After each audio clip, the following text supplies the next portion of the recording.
सभी को बच्चों मेरा राधे राधे। आप लोगों का है जो ASNJ ग्रुप में स्वागत है और आप लोगों का स्पेशल थैंक्स जो भी है जो बच्चे देख रहे हैं। ठीक है, बस आप लोगों से इतनी विनती है कि ये जो प्लीज़ हमारे चैनल को लाइक शेयर और सब्सक्राइब ज़रूर कर दीजिएगा। ठीक है, चलिए तो बच्चों शुरू करते हैं ये ऑब्जेक्टिव क्वेश्चन। देखिए सबसे पहला क्वेश्चन है, संगीत रत्नाकर में कुल कितने अध्यायों का वर्णन है? क्या 8, 15, 7 या 10? तो ऑप्शन इसका हो जाएगा 7। फिर है इसके व्याख्या देखिए, सारंग देव कृति संगीत रत्नाकर में 7 अध्याय क्रमशः स्वर, राग, प्रकीर्ण विषय, प्रबंध, ताल, वाद्य एवं नृत्य हैं। इसी कारण संगीत रत्नाकर को सप्ताध्यायी भी कहते हैं। देखिए कितना इंपॉर्टेंट स्टेटमेंट है। ठीक है, पहला क्वेश्चन तो आपका ये हो जाए कि कितनी मतलब किस कृति से है। ठीक है, किसके द्वारा है, फिर किसके द्वारा है, जो किस मतलब कौन कौन से ऐसे पार्ट हैं जिसके द्वारा इनको सप्ताध्यायी कहते हैं। यह ग्रंथ कुल 4 भागों में प्रकाशित है। फिर नेक्स्ट क्वेश्चन आपका है, आड़ा चार ताल तथा फरोदस्त में कितनी मात्राएं होती हैं? क्या 10, 12, 14, 14, 14, 15, 14, 12? अब जैसे अगर इनमें से आपको एक भी क्वेश्चन के मतलब का रिप्लाई मालूम है, जैसे आड़ा चार ताल में कितनी होती हैं, ठीक, फिर फरोदस्त में कितनी होती हैं, तो आपका है जो ऑप्शन है जो अगर टिक थोड़ा सा लगाएंगे, दिमाग लगाएंगे तो सही हो जाएगा। ठीक है, तो इसका ऑप्शन बच्चों है नंबर 2 पे 14, 14। आड़ा चार ताल में भी 14 मात्राएं होती हैं, फरोदस्त ताल में भी 14 मात्राएं होती हैं। देखिए यही यहाँ पे लिखा है। फिर नेक्स्ट क्वेश्चन है, तबला पखावज वाद्यों में कि इस वर्ग में आता है। अब तो ये क्वेश्चन तो आप लोगों को जिन्होंने वीडियोस पिछले देखे बहुत आराम से इजीली आ गया होगा कि तबला पखावज किस वाद्य में आते हैं? क्या तंत्री वाद्य में आते हैं, अवनद्य वाद्य में आते हैं, वितत वाद्य में आते हैं, घन वाद्य में आते हैं? तो इसका ऑप्शन हो जाएगा नंबर 2 पे अवनद्य वाद्य में आते हैं। तबला पखावज वाद्यों में अवनद्य वाद्य के अंतर्गत आता है। अवनद्य वाद्य चमड़े के मड़े होते हैं और ये ताल के वाद्य होते हैं। फिर है, इनमें से कौन सा ढोल मंदिरों में बजाया जाता है? तबला, नल, इंडिका, मृदंगम। अब इसमें हमने आपको नल की परिभाषा और इंडिका की नहीं बताई है। ठीक, तबला मृदंगम की तो बताई है, देखेंगे फिर आपको इसको भेज देंगे। तो इंडिका क्या होता है? ढोल मंदिरों में बजाया जाता है। फिर नेक्स्ट क्वेश्चन है, द्रुपद की उत्पत्ति के किस आशयदाता का संबंध रहा है? मानसिंह तोमर, महाराणा कुंभा, हुमायूं या जहांगीर? इनमें से कौन सा ऑप्शन हो जाएगा? इसका ऑप्शन हो जाएगा मानसिंह तोमर। ध्रुपद की उत्पत्ति के आशयदाता का संबंध है जो मानसिंह तोमर के साथ रहा है। ध्रुपद एक प्राकृतिक गीत है जिसे गाते समय कंठ और फेफड़े पर बल पड़ता है। इसका प्रचलन मध्यकाल में अधिक था। ध्रुपद की उत्पत्ति से मानसिंह तोमर का संबंध था। फिर आपका क्वेश्चन आता है, प्रणब भारती के लेखक कौन थे? ओंकार नाथ ठाकुर, आचार्य बृहस्पति, लालमणि मिश्र, ठाकुर जयदेव? तो इसका क्वेश्चन नंबर 1 हो जाएगा, ऑप्शन नंबर 1 हो जाएगा ओंकार नाथ ठाकुर। ये बच्चों क्वेश्चन एक कई बार आया है, ये देख रहे जैसा कि आप देख रहे हैं TGT बुक का है, तो ये क्वेश्चन है जो कई बार आया है, कई सालों से रेगुलर किसी न किसी ईयर में ज़रूर पूछा जाता है। पंडित ओंकार नाथ ठाकुर द्वारा प्रणब भारती ग्रंथ की रचना सन 1956 में की गई। इन्होंने अपने 8 वर्षों के निजी अनुभव तथा लगभग 55 प्राचीन मध्यकालीन एवं अर्वाचीन ग्रंथों के सूक्ष्म अध्ययन के पश्चात इस ग्रंथ की रचना की। फिर नेक्स्ट क्वेश्चन है बच्चों, बाज से क्या तात्पर्य है? आवाज, शैली, यति या गति? तो इसका ऑप्शन हो जाएगा आपका बाज।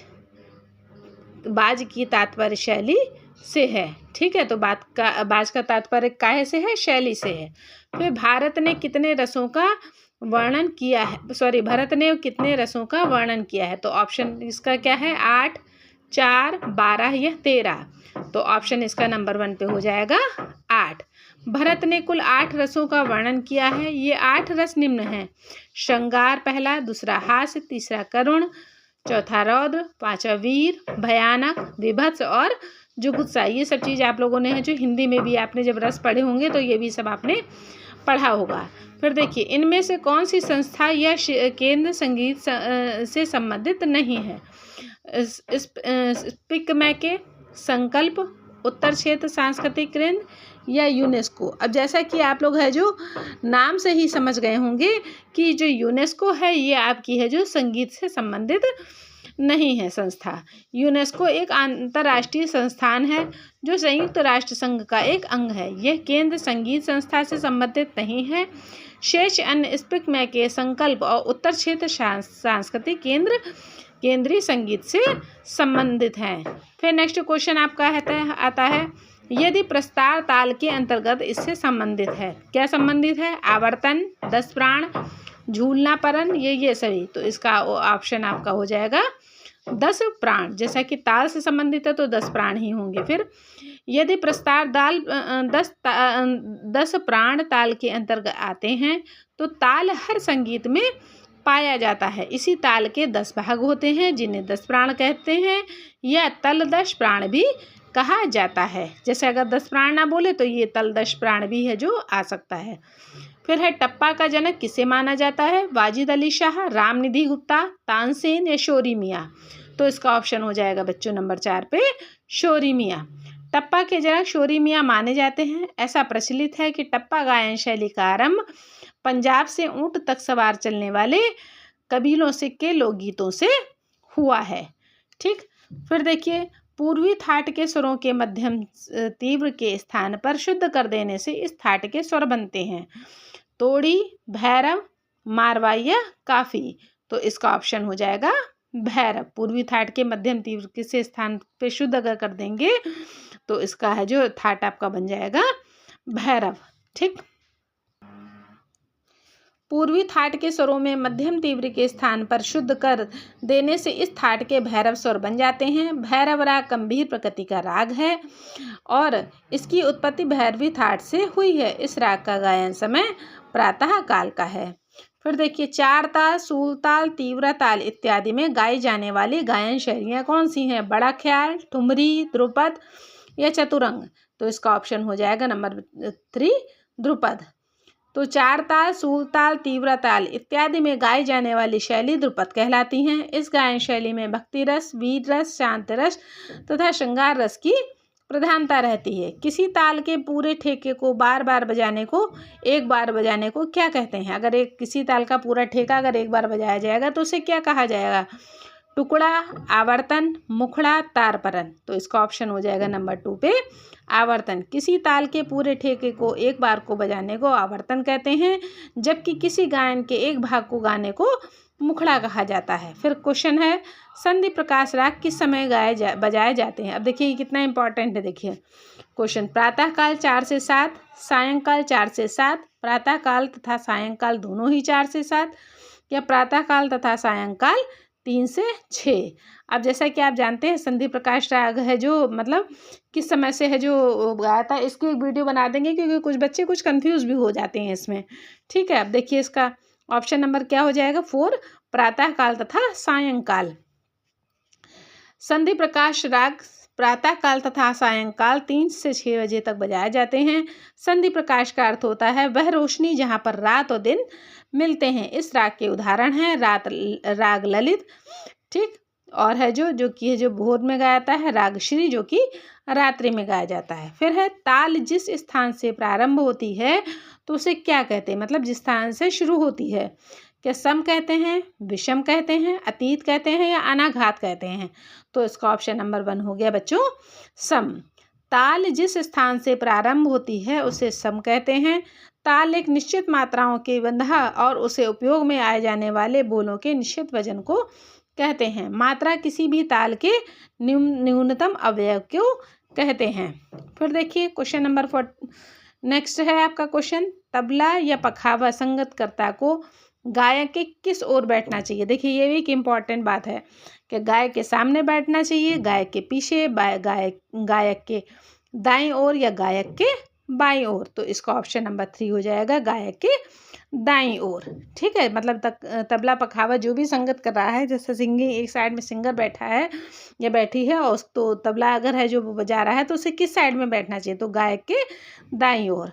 तबला पखावा संगतकर्ता को गायक के दाईं ओर बैठना चाहिए जिससे गायक के संगीत के साथ सही तालमेल को बैठाया जा सके। फिर है वाद्यों पर बजाई जाने वाली तथा गाई जाने वाली राग और ताल में बद्ध रचनाएं कहलाती हैं। गत कहलाती हैं, बोल कहलाती हैं, झाला कहलाती हैं, बंदिश कहलाती हैं। इनमें से कौन सा ऑप्शन आपका हो जाएगा? बंदिश। वाद्यों पर बजाई जाने वाली या गाए जाने वाली राग को ताल में जो बद्ध होती हैं उसको बंदिश कहा जाता है। वाद्यों पर बजाई जाने वाली तथा गाई जाने वाली राग और ताल में बद्ध रचनाएं हैं जो बंदिश कहलाती हैं। फिर है पूर्य, धनाशी, परज, बसंत रागों इस थाट के अंतर्गत आते हैं। कल्याण, पूर्वी, भैरवी या काफी, तो ऑप्शन इसका हो जाएगा नंबर 1 पे कल्याण। पूर्य, धनाशी, परज, बसंत कल्याण के थाट्स के अंतर्गत आते हैं।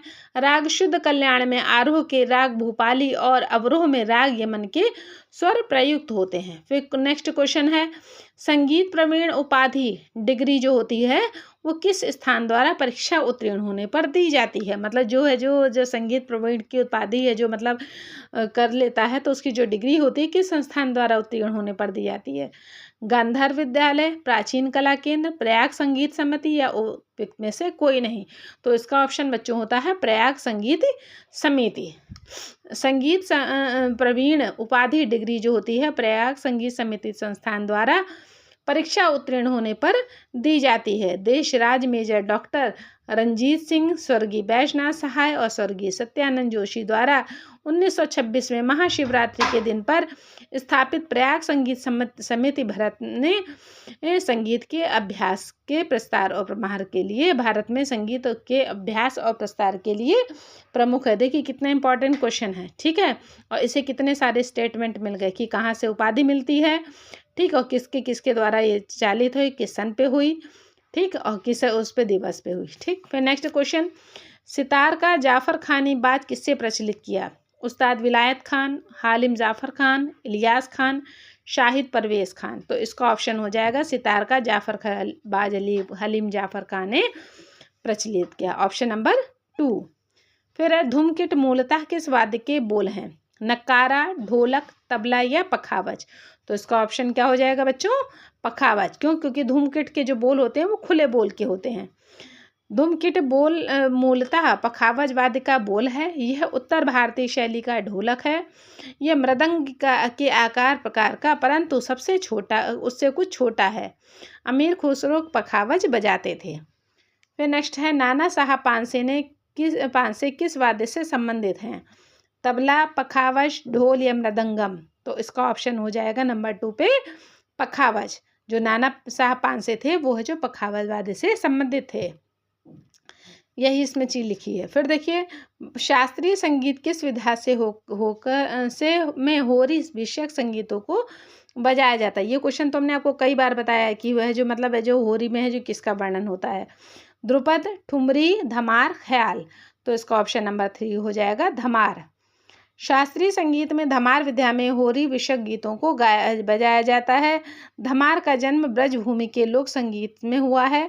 इस लोकगीत के वर्ण विषय राधा कृष्ण होली के खेलने का था। और इनमें से बच्चों देखिएगा कि आपके कितने क्वेश्चन सही होते हैं, कौन से नए क्वेश्चन है जो इसमें से जो आपने मतलब अभी आपके सामने है जो आपने नोट डाउन नहीं किए हैं। फिर नेक्स्ट क्वेश्चन देखिएगा, वाद्यों के कितने प्रकार हैं, 2, 3, 4 या 5, ठीक। भारतीय सेना में संगीत में प्रयुक्त होने वाले वाद्य यंत्र जिसे साज कहा जाता है में अष्टांगों में से 7 अंगों को व्यक्त करने की क्षमता होनी चाहिए। भारतीय संगीत में 5 प्रकार के वाद्य प्रचलित हैं, तत्वाद्य, तंतुवाद्य, सुशिरवाद्य, अवनद्य वाद्य व घनवाद्य। बच्चों ये आज के क्वेश्चन आपके हैं जो इतने ही हैं, ठीक है। और जैसा आपको पसंद आया तो प्लीज़ हमारे चैनल को लाइक, सब्सक्राइब और शेयर ज़रूर कर दीजिएगा, ठीक है। हम आपके लिए इतने मेहनत से बना खिलाते हैं तो उस चीज़ को है जो आप देख लीजिएगा और कमेंट में करके बता दीजिएगा कि आपके कितने क्वेश्चन आपके कंप्लीट हो गए, सही कितने क्वेश्चन हैं। Thank you, have a nice day.